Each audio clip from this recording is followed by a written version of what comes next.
এটা তোমরা এইচ2এস ওপর ইউজ করেও করতে পারো, কোনো অসুবিধা নেই।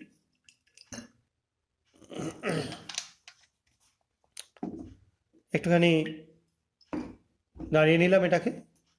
এবার এর মধ্যে যোগ করব কিছুটা KMnO4।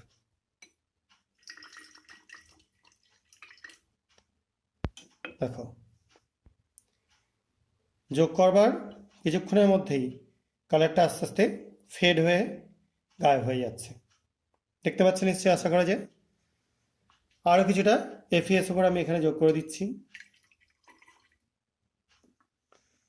আবার আমরা যোগ করে দিচ্ছি কিছুটা KMnO4। দেখো যোগ করার সঙ্গে সঙ্গেই কালার গায়েব, ভ্যানিশ। আবার কিছুটা যোগ করছি, আবার এর মধ্যে কিছুটা FeSO4 যোগ করছি।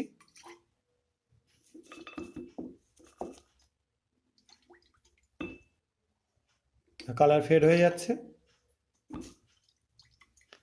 দেখো কালার আস্তে আস্তে ভ্যানিশ হয়ে যাচ্ছে। তো ব্যাপারটা কেন এরকম ঘটছে সেটা নিয়ে এবার একটু ডিসকাস করে দিই।